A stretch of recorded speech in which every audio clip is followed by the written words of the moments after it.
Estamos platicando con Pepe Velar en las hermosas instalaciones de la Torre K del Hotel Lucerna y tengo un invitado que me encanta presentar el día de hoy, sobre todo porque es un hombre que yo considero las buenas personas de esta ciudad. Bienvenido, Bernabé Esquer, ¿cómo estás? Pepe, ¿cómo estás? Bien, Placer. muy bien. Me da gusto que hayas aceptado la invitación y sobre todo que podamos platicar de tu trayectoria y de las tantas cosas a las que te dedicas, que eso es maravilloso siempre. Es un gusto, es un placer estar aquí contigo el día de hoy. Tú eres tijuanense, ¿verdad? Yo soy tijuanense, mi padre nació en 1928 en la ciudad de Tijuana. Wow. Imagínate, ya hay 4 generaciones. Yo nací en San Diego, California, tengo la doble nacionalidad. Hay una etapa triste cuando nos quitaron la candidatura a todos y luego ya se modificó la ley y ya pudimos estar después en el cabildo. Bueno, yo no decidí eso. pero ese es un tema que no decide uno. O sea que tus papás nacieron aquí, tú te No, mi creaste papá. aquí, tu papá. Te creaste aquí, desarrollaste, ¿en dónde? ¿En qué colonia? ¿Dónde estabas? Colonia Gabilondo, Ajá. ahí Mira. atrás de Calete. Ajá, sí, Bueno, claro. que antes era Calete, ahora es una plaza enorme que están construyendo. Bueno, se sigue llamando Calete la colonia, ¿eh? Calete, Gabilondo, Cubillas, América. Todo lo que está Es mi zona de influencia, es ¿qué tu te zona, digo? ahí tienes el negocio, ahí Sí. te tengo ubicado. Nosotros ahí crecimos en la Gabilondo. Yo fui a la escuela, yo creo que es el caminito de los tijuanenses, ¿no? Miguel Hidalgo, la Poli, la Lázaro Cárdenas, la preparatoria la Lázaro Cárdenas y Tecnológico de Tijuana, donde me gradué de ingeniero. ¿Por qué estudiar ingeniería? ¿Cuál fue la razón por la que te decidiste una carrera tan técnica y al mismo tiempo una carrera que es muy interesante? Bueno, una de mis hermanas es ingeniera electromecánica y es algo que siempre me ha gustado, el tema de las matemáticas, el tema de construir. Yo soy ingeniero civil y es algo que me apasiona. Es una carrera, no es fácil, es muy difícil. Yo entro en el Tomás Aquino en el 91. Es cuando entro a la escuela. Hay un dato ahí de algunas pláticas que doy a veces en el tecnológico. Fíjate, los primeros 3 años de mi carrera, mi padre enferma. Pues tuve que ponerme a trabajar para poder sacar la carrera. Entonces yo iba al Tecnológico de Tijuana de 7 de la mañana a 1 de la tarde y a las 3 de la tarde trabajaba en el McDonald's. Ah, mira. Y entonces un día me habla un compañero, me dice, oye, ¿puedes venir a platicar la historia? ¿Cuál historia? Le digo, tu historia, me dice. Y llego y era un grupo de unos 40 jovencitos. Y cuando les platico, pues, ¿qué es lo que hacía, no? En el McDonald's. Es una plática que se llama, no siempre se llega en manera recta, ¿no? Ah, claro. Y me gusta ir a platicar con los jóvenes a las universidades y en el Que vean que tecnológico. no es tan fácil que no está llegar fácil. a ningún lado. Y por todo lo que ha pasado uno. Bueno, en esa plática, la primera vez fueron 40 jóvenes y la siguiente plática que tuve, el California estaba lleno, que seguramente ahorita vamos a tener la oportunidad de platicarte todas mis aventuras. Tienes un reconocimiento de parte de la escuela, ¿verdad? Como el alumno egresado distinguido, ¿no? Sí, por algunas cosas que hemos hecho ahí. Siendo coordinador de gabinete, me tocó trabajar con una persona que es dueña de un desarrollador industrial muy importante de la zona este, donde ellos entregaron una donación anticipada. Fíjate, una donación anticipada con la condición, y me decía en ese entonces la doctora, ¿ves? Confío en ti, Bernabé. La entregamos, pero en ese momento que la entregues, ese terreno pasa a manos del Tecnológico del Tijuana. Y esa idea era que se instalara ahí un nuevo campus para ingenieros industriales. Los ingenieros que produce el Tecnológico de Tijuana, la mitad de ellos tienen trabajo en otras partes del mundo. Esa es la calidad de ingenieros que producen. Sí, la verdad es que también las necesidades que se generaron en la ciudad, en la región, y yo conozco mucho el tema de vinculación que ha hecho la universidad, tiene que ver con este lado de preparar a la gente para temas muy técnicos y que realmente pues hemos exportado talento, que es una maravilla a la hora de platicar de resultados de una universidad, ¿no? Siendo secretario de Economía impulsamos eso. Yo platicaba con las plantas. Adóptenme jóvenes. Y si me adoptaban jóvenes, esos jóvenes un pequeño sueldo y el compromiso es ábranles caminos en sus empresas y seguramente los van a tener ahí. Que es una excelente respuesta para la educación. ¿Cómo fue que te iniciaste o te decidiste a incorporarte a la política? Porque una cosa es estudiar obviamente una carrera como ingeniería, que además tiene muchos aspectos técnicos, y luego irte a la parte política, que lo hiciste prácticamente paralelo, ¿no? Lo he hecho paralelo toda mi vida. ¿Por qué participar en la política? Yo soy en el 89 yo tenía 18 años. En aquel entonces mi mamá no dejaba participar en política. Me decía, tiene que estudiar. Mi madre siempre fue una mujer muy, muy fuerte con nosotros. Y yo estudiaba, pero veía lo que sucedía, ¿sí? El cambio que se venía dando. ¿Fuiste a Miguel F. Martínez a defender el voto? No me dejaban, ¿No te tenía dejaron? 18 años en ese entonces. Pero sí, sí te puedo decir que en algunas ocasiones siempre estuve compitiendo ahí con la sociedad de alumnos y yo estaba en contra de aquellos cuates que llegaban a querer interferir en las elecciones. Entonces siempre defendíamos y defendíamos. De la CEVAC no vas a estar hablando, ¿eh? No voy a estar hablando. El tecnológico es el otro rollo. Estaba muy metido el tema de la Sedesol. Pues ya te imaginarás, ¿no? El enfrentamiento que teníamos con esa gente. Y siempre participé en eso. Pero hasta ahí, después entro al gobierno municipal, me invitan. Y estando ahí en el gobierno municipal... ¿Cómo? ¿Cómo y quién? Me invita Mario Olvera Machado, el arquitecto. Nos invita y luego estando ahí, ¿sabes qué? Los invito al PAN, en Las Palmas. Y llegamos esa vez ahí al PAN y veíamos los debates del jefe Palomera, el arquitecto Castellanos, y se pegaban con todos, o sea, todos eran en aquellas asambleas mensuales que hacían, ¿no? Semanales, los martes. Y era aprender y aprender. Eran hombres muy interesantes. A mí siempre me llamó... ¿Tú habías escuchado antes del PAN? No, nunca había escuchado. O sea, es algo... Bueno, escuchaba a mi mamá. Era un tema ahí de mi madre que decía que el PAN era mejor que otros gobiernos. ¿Y por eso decidiste entrar al partido? Seguramente. Okay. Seguramente por ahí fue. Siempre tenía el apoyo de mi mamá en el tema de la política.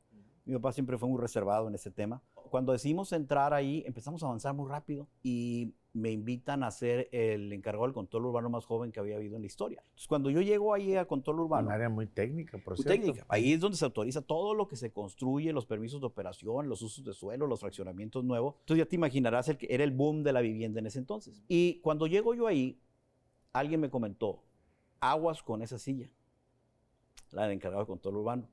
¿Por qué? Porque es una silla que luego no te suelta. Y caray, o sea, me suena como... ¿De qué estamos hablando? De qué estamos hablando, Claro. ¿no? Entonces, cuando llego yo ahí, nunca se me va a olvidar, volteo así hacia afuera y estaba una señora con un sobre y estaba un señor muy elegante que era uno de los dueños de los desarrolladoras de vivienda más importantes en ese entonces, era a nivel nacional. Entonces le digo a la secretaria, me dice, ay, es que está esa señora, pero ahorita, ingeniero, ahorita vemos cómo la hacemos. No, le dije, pásala. Llega la señora conmigo y le digo, oiga, ¿qué se le ofrece? Y me dice, fíjate que estoy queriendo abrir una estética, doy vueltas y vueltas y vueltas, soy de la zona este, estoy aquí, traigo mis documentos y no me atienden. Me dice, mijito, si supieras cuánto gasto yo en camiones, en trasladarme para acá. La ayudamos, la atendimos, era algo sencillo. Y luego ¿De qué año estamos hablando, Bernabé? 97, por allá.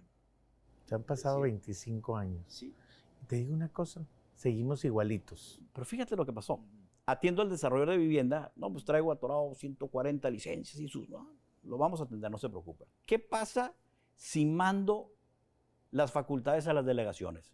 No, ¿cómo? ¿Por qué? O sea, la idea de un jovencito, pues lo logramos hacer. Digo, a ver, tan ingenieros y arquitectos son los que están en las delegaciones como ingenieros y arquitectos son los que están aquí. Casi todos salimos de la misma escuela, el Tecnológico de Tijuana, ¿no? Entonces, cuando logramos desconcentrar las funciones y en Palacio Municipal, que me choca esa palabra, Palacio Municipal. Pues así se llama. Pues así se llama. Me imagino un rey ahí sentado en Palacio Municipal. Sí. Entonces... Creo que viene el virreinato a la idea. Sí. Entonces llegas ahí y le dices que vamos a atender nada más lo grande, ¿no? Los desarrolladores, los fraccionamientos y todos los demás hay que estar atentos con los jefes de control urbano con sus facultades. Nos sentamos en aquel entonces con el Cabildo, le explicábamos por qué necesitamos transferir facultades a las delegaciones y todo se dio y empezó a fluir. Cuando estamos hablando de servicio público y tú ya has tenido pues varios puestos en servicio público en diferentes niveles, con diferentes actividades, estamos hablando precisamente de resolver las necesidades a las personas y no necesariamente lo hemos logrado, no en los niveles que nos gustaría hacerlo. ¿O cuál es tu diagnóstico ya al respecto? Voluntad. Si tienes la voluntad de querer hacer las cosas, lo vas a lograr. Otro puesto que llegué muy joven fue el del delegado de Profepa, Procuraduría Federal de Protección al Ambiente. Cuando llego yo ahí... Estaba acá en el Río, ¿no? Ajá, aquí en la zona del Río. Era el delegado de Baja California del gobierno federal en la era Calderón. Cuando yo llego ahí, me dicen, ¿sabes qué? Es que en el Golfo de California es donde se produce el mejor camarón del mundo. ¿Sabías tú eso? No tenía idea. Es la mezcla del agua dulce del río Colorado y el agua salada del Golfo. Y se da el camarón azul. Entonces llegan los barcos y arrastran, pero cuando arrastran se llevan a todas las demás especies. Oye, ¿y qué pasaría si colocamos unas boyas gigantes de 5 metros de altura con un sensor, con GPS, conectados con Conapesca y se me cambian de llave? Siempre sale el ingeniero que lleva dentro. Siempre sale el ingeniero que lleva dentro. Claro. Entonces colocamos 26 boyas, ¿no? Y entonces yo tenía una BlackBerry en ese entonces.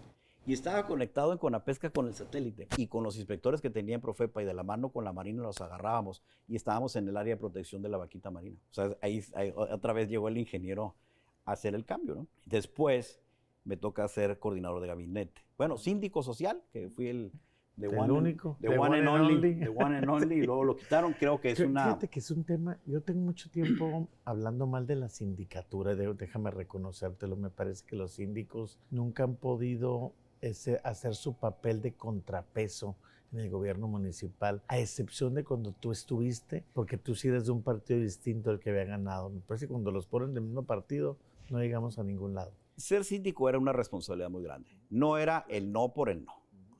Nos sentamos a dialogar, podemos platicarlo y podemos construir. Hace rato venía acordándome de eso. Yo recuerdo a mi compañero de Cabildo, Jorge Escobar. Era el presidente de la Comisión de Hacienda. Él llegaba, se sentaba conmigo, platicábamos. Esto es lo que voy a presentar en el Cabildo. ¿Estás de acuerdo? O sea, lo cabildeaba. De ahí viene la palabra. Lo cabildeaba, ¿no? Y a veces jalábamos, a veces él decía, yo no estoy de acuerdo, pero siempre nos respetamos nuestra postura. Siempre fue un respeto muy interesante con ese compañero de Cabildo. Y ahí nos tocó estar representando a la ciudadanía. Creo que fue una experiencia muy buena, donde la gente era escuchada. Creamos los comités ciudadanos de participación ahí, donde la gente podía presentar solicitudes de información, capacitábamos a estudiantes. Eso le llamó mucho a los jóvenes la atención, de que los capacitamos para que pudieran tener acceso a cualquier tipo de información. Hoy que está de moda no tener la información cuando uno la solicita, ¿no? ¿Qué evaluación le darías a tu paso por el gobierno? Duraste muchos años en diferentes cosas, combinando un poco con la actividad empresarial, porque ahorita me voy a meter a la parte empresarial, que me parece muy interesante. ¿Cómo fue que lograste un éxito en este tema, ¿no? Pero, ¿cómo evaluarías tu paso por el gobierno? Como un panista que transitó con los valores y principios de Acción Nacional, yo creo que eso no lo debes de olvidar, y eso te da después los resultados. ¿Quedaste satisfecho? Sí, en muchos de ellos he tenido mucha satisfacción. Mira, como coordinador de gabinete y secretario de Economía, creo que el secretario de Economía es el que más me ha gustado. ¿Más te ha gustado? Sí. O sea, te voy a platicar rápidamente dos historias. Una, estuve 40 días en China, invitado por el gobierno de China, dando a conocer lo que hacía Tijuana, lo que es Tijuana, ¿no? La industria, la cercanía con la frontera. Hace rato veía una noticia. Cuando yo fui secretario de Economía, eran 50,000 cruces al día. El día de hoy, acaba en noviembre, sacó un documento la Universidad de San Diego, ya son 100,000. El 60% es la gente que cruza. ¿En un lapso de qué? ¿10 años? 5 años.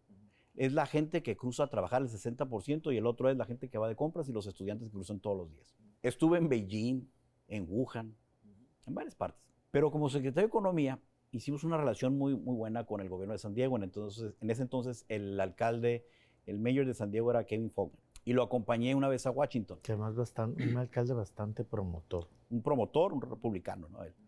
Pues resulta que un día me dice, ¿me acompañas a la misión de Washington? Y fuimos para allá. Y el secretario de Economía, Bernabé Esquer, de Tijuana, llegué al escritorio de una mujer que era la primera mujer que ocupaba ese puesto de viceministra de Economía, Manisha Singh. Era la viceministra de Economía del gobierno Trump. Y me dice, ¿qué es lo que...? ¿Por qué todo el mundo, a ver, qué bueno que tengo la oportunidad de estar contigo? ¿Por qué todo el mundo habla de Tijuana? Le digo, porque Tijuana en aquel entonces, y le empiezo a platicar. Es como estar en la parte promotora y que se emociona uno, inmediatamente, ¿no? Pues fíjate lo que sucede, tenemos industria. No toda la gente cruza a Estados Unidos a trabajar, ¿eh? También los CEOs, o como les llamen, de la industria, cruzan todos los días a trabajar a Tijuana. Y ya se queda impresionada y ya le digo, no conocen la dinámica. El clúster médico que tenemos es impresionante. Tenemos la hotelería, la gastronomía, y le empecé a platicar la industria y todo lo que está pasando aquí en Tijuana el día de hoy. La mujer se quedó impresionada cuando le platiqué todo eso. Y ya para terminar, inventamos la ensalada César. Oye, esa ensalada que te estás comiendo a punto de comer es nuestra. Esa que compraste ahí de la maquinita, la inventamos nosotros, ¿no?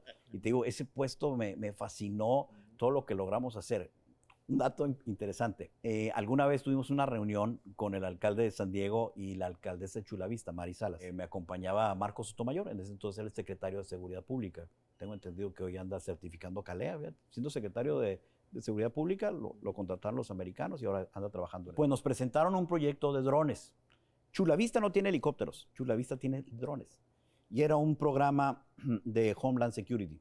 Y logramos traernos los primeros drones a la ciudad de Tijuana. El mismo programa de Chula Vista para temas de seguridad. Ese fue uno de los últimos logros que tuve como secretario de Economía. Pero para transparentar todo eso, el CDT participó y con los fondos que teníamos, se lo dimos a ellos y ellos lo pagaron. O sea, fue algo transparente totalmente y se paga y tenemos los primeros drones en la ciudad de Tijuana. Ahorita funcionan también, por cierto. Sí, son cosas que no se saben mucho, pero obviamente están muy aplicados al tema del tráfico, aplicados al tema de seguimiento para todo. De todo. Para todo. La idea era tener blindado el primer cuadro, ¿no? Esos drones tenían capacidad para seguir a cualquier persona y cuando estuviera acabándose la batería, inmediatamente llegaban y alcanzaban. Y la idea era, o por lo menos eso fue lo que dejamos encaminado porque se nos acabó el tiempo, es que en cada delegación existiera un par de drones. Sí, pero como siempre nuestros planes se truncan cuando ya no seguimos, pero bueno. Vamos a platicar un poquito de tu experiencia empresarial, porque creo que me parece muy interesante. ¿En qué momento haces esta mezcla de ser funcionario público, pero al mismo tiempo decidir incorporarte pues unas filas que no son nada fáciles, que es el estar en empresa, pagar impuestos, contratar gente, manejar un esquema de operación de negocios? Bueno, yo construyo. Quien administra es Fabiola. Ella es contadora y mi esposa ella es la que administra todo, pero yo construyo. Tú dime y si traigo una idea voy y la construyo y la termino. Inicio construyendo un cementerio hace muchos años. Y estando allí en el cementerio, me tocó yo aprendí desde cero, desde las tuberías, todo lo empecé a construir. Todo lo que se requería para el desarrollo de un proyecto de esa magnitud. Uno bien hecho, ¿no? Porque Uno bien hecho. Estamos hablando de que anteriormente prácticamente, pues, con la indignidad de hacemos un hoyo y ahí ponemos gente, ¿no? Bueno, ese compite con cualquiera de Estados Unidos ahorita, ¿no? Yo dejé de ser socio ya de ahí. Pero así empezaste en los negocios. Sí. Bueno, empecé con cafeterías, empecé lo que hacía uno de joven, ¿no? O sea, lo que aprendías y ahí lo ibas desarrollando. Pero luego estando yo ahí, me di cuenta que la gente no tenía dinero para pagar un cementerio. Y Fabiola siempre me comentaba, hay que poner un crematorio, hay que poner un crematorio. Sale, vamos a poner un crematorio. Y ahí es como pongo el crematorio, que se llama Aymar. Pues ahí empezamos con el tema del crematorio. Pues es un tema que es primera necesidad, ¿no? O sea, es algo que todo el mundo lo necesita. Nos tocó vivir la pandemia.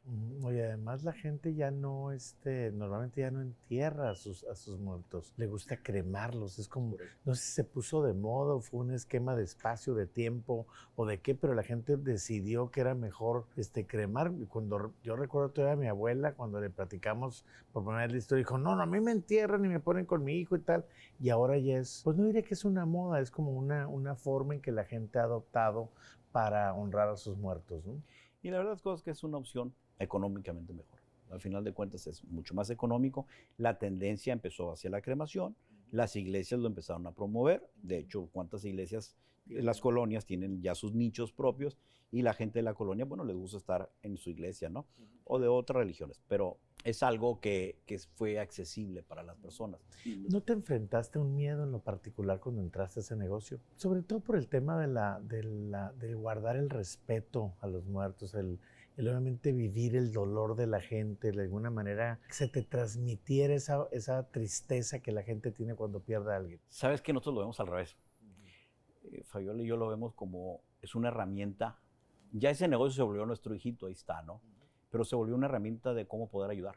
Nosotros no tenemos fundación. Nosotros lo ayudamos porque queremos ayudarlo. Y ayudas a tanta gente. Me tocó vivir el tema de la pandemia.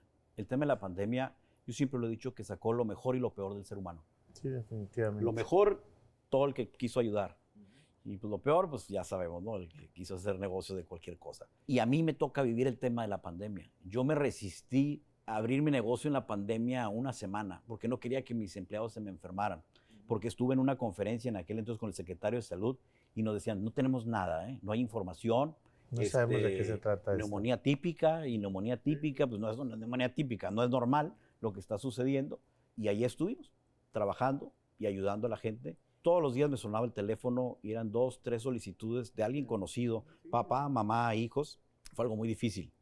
Yo recuerdo exactamente el momento cuando decido que tengo que abrir. Estaba, pues lo que hacíamos todos, carnes asadas, no sé por qué nosotros la pasamos haciendo carne asada en la casa, siempre estaba para pasar el tiempo en la pandemia, y estaba haciendo una carne asada. Y tomando vino, amigo. Bueno, yo no tomo, pero sí sé de que tomaban mucho vino. Y llega un momento en donde me suena el teléfono, pierdo una tía, a los 3 días pierdo un tío, y luego me suena el teléfono y me hablaban conocidos, amigas y amigos, perdí a mi papá y mamá. Y hubo un momento, Pepe, no sé cuánto tiempo sería, pero hubo un momento que me paralizó, me quedé, o sea, estático, y dije, Dios mío, ilumíname, porque no sé cómo enfrentar eso. Y de ahí no sé cómo reaccioné y me dio la fuerza y empezamos a trabajar, hasta pues el día de hoy, ¿no? Y ahora, este es un negocio que ya está consolidado. De hecho, Sí. tú le das servicio a muchísimas funerarias. La gente no sabe dónde llega una funeraria, pero normalmente terminan contigo.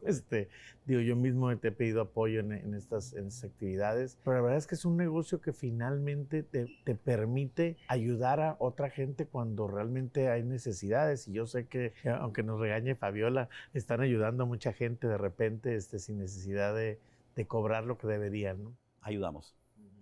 Ella le gusta apoyar el tema difícil, el tema de los niños y las niñas que mueren de forma violenta. Son datos que manejamos hasta hace tiempo. De 10 niños que mueren de forma violenta en Tijuana, 7 son niñas. Cuando conoces la historia, el abuso, las drogas por parte del familiar, pues es algo que te duele, ¿no? Y yo creo que pues, ese negocio lo vamos a tener toda la vida porque es un negocio que nos da la oportunidad de poder ayudar. Hace tiempo tú estuviste en los eventos y todo el mundo decía, ¿qué hace el Bernie en el evento de migrante? ¿No? Es Xochitl Gálvez. Resulta que Fabiola tiene un fondo que maneja donde ella apoya a las personas, a la gente de Guatemala y de Honduras y les apoya con la repatriación de los restos cuando fallece alguien. Y ella tiene un fondo de ella donde les da créditos, en algunos casos a los consulados y luego ya le van pagando y ella le va dando vuelta y te ayuda. Oye, y precisamente te metiste recientemente en un negocio que ha resultado muy satisfactorio y sobre todo con un enfoque, yo diría que muy mediático. No creo que lo hayas hecho en ese sentido, pero terminó siendo muy mediático, que es la cremación de mascotas. Fascinante, esa es la palabra. Estando con mi grupo de asesores, como dice, tiene grupo de asesores, sí, es Fabiola y mis 2 hijas, tus 2 Marla hijas. y Aimé, ellas son las que deciden. En una comida platicábamos y vamos abriendo el crematorio de mascotas. Y así empieza, ¿no? El crematorio de mascotas. Diseñamos nuestras propias urnas. Un año sacando los permisos. De lo que se requería al respecto. Para cumplir al 100% con ellos. De repente, en las dependencias, mira, ¿quién tengo ahí sentado esperando con mi sobrecito como la señora? Como la señora. Pero aprendí mucho porque estuve viendo cómo se comporta ahorita el tema, ¿no? Y empezamos a desarrollarlo, llegó a la primera veterinaria. Hoy es un boom el tema de las veterinarias. Y lo que más me gusta es que son mucho más mujeres que hombres los doctores veterinarios o las doctoras. Y son jóvenes. Entonces llego la primera, pues, mi diseño de urnas. ¿Quién me va a ganar con el tema de las cremaciones, con la experiencia de 15 y 17 años? O sea, el señor... Ahora sí que tenías toda la capacidad instalada y todo el know-how que se requiere. El señor de 51 años que llega a promover el tema. Y llego con la primera doctora, una jovencita. Muy bien, está muy padre. Oiga, ¿tiene Insta? ¿Tiene TikTok? ¿Y tú? ¿De qué está hablando? Tengo Facebook, pero Tengo Facebook. estoy trabajando en ello. Ajá, sí. Llego inmediatamente. Aquí me acompaña una de ellas, una de mis asesoras. ¿Sabes qué? En friega. Pero en friega. A ver, abrimos TikTok y abrimos Instagram, explíquenme. Y empieza, no, pues es que hay que ponerle el hashtag. Y Marla, no, pues es que en el Insta, papá, y tras. Subimos un video donde transparentamos cómo se realiza la cremación de una mascota. Quiero que medio Tijuana lo vio. ¿Tú crees? Pues déjame, te doy el dato. A los 3 días tenía el 1,000,000 de reproducciones. Sí, te digo. A los 7, 8 días, 2 millones de reproducciones. Hace rato lo vi y pues estoy sencillito. 2.1 millones. Otro video de una entrevista que me hacen del tema de las mascotas. 55,000 reproducciones en 3 días. 62% mujeres. El 80% en Tijuana. Y la edad entre los 18 y los 34 años. Es que es un tema de jóvenes, es un tema hacia donde vamos. No vale la comparación, pero ya la gente no quiere tener hijos, quiere tener mascotas. Qué ricos le dicen los jóvenes. Sí. Qué ricos. Definitivamente. Y se acepta, ¿no? O sea, todo esto nos lo trajo la pandemia. Cuando estuvimos en la pandemia, ¿con quién convivías? Con tu mascota. En mi casa tenemos a la Coco y Luna. Luna es un pastor belga y Coco es una pomerania que es la jefa de todos, porque ella decide. Es una pomerania que decide por todos en la casa. Se nos está acabando el tiempo, no puedo dejar de preguntarte algo. ¿Es cierto que tienes interés político para el 2024? Totalmente. Totalmente, ya lo manifesté. Estoy esperando la convocatoria de parte de mi partido. ¿Para qué puesto? La alcaldía. La alcaldía de Tijuana. Sí, yo creo que el poder llevar las riendas de esta ciudad es el sueño de muchos tijuanenses que hemos tenido, pero también de mucha responsabilidad. Yo estoy convencido que para dirigir esta ciudad debes de tener el conocimiento uno, pero también rodearte de un buen equipo, porque Tijuana, lo que está sucediendo en Tijuana, necesitamos como una caja de herramientas, armar todo, una plataforma para dejarlo bien cimentado y que no nos pase lo que nos pasó en otros proyectos que luego llegaron y los quitaron y que se siga la inercia, ¿no? Yo tengo 51 años, yo creo que estoy de salida porque vienen los jóvenes empujando muy fuerte. Entonces hay que dejarlas los cimientos. Sí, pero también es muy importante la experiencia. Tú tienes experiencia. Pues tenemos algo de experiencia, pero sí, esas nuevas generaciones debemos dejarlas todo muy, muy claro hacia dónde queremos que vaya la ciudad de Tijuana. Necesitamos prevención del delito, necesitamos parques, necesitamos infraestructura, necesitamos que los presupuestos donde estés desarrollándose las zonas se inviertan en esa zona. Eso lo haces desde el Cabildo, por delegación. Necesitamos tener delegaciones fuertes, necesitamos delegados que tengan conocimiento y que sean verdaderos representantes. ¿Cómo ves la elección del 2024, nomás para terminar nuestra plática? Xochitl Gálvez, all the way. All the way. All in. Tú la ves ganando. Creo que la historia de esta mujer es algo fascinante. Yo creo que inspira a cualquiera. Te ha inspirado a ti. Ya la tuvimos aquí en el programa. Yo sé, lo vi, por eso te digo que... Muy interesante. Es una mujer que viene igual del trabajo, de la lucha, y que llegó a donde está por el trabajo. A ella nadie le dio nada, ¿no? Entonces yo creo que si hay oportunidad, no se vale que estemos divididos, los buenos, los malos, los fifís, los no fifís, los neoliberales, los conservadores. Yo creo que todos somos padres de familia o tenemos una familia y debemos luchar para ello, para vivir mejor. Bernabé, muchísimas gracias por haberme acompañado el día de hoy. Yo creo que siempre tenemos la oportunidad de aprender de nuestros invitados y esta vez no ha sido la excepción. Gracias porque estuvieron aquí platicando con Pepe Avelar.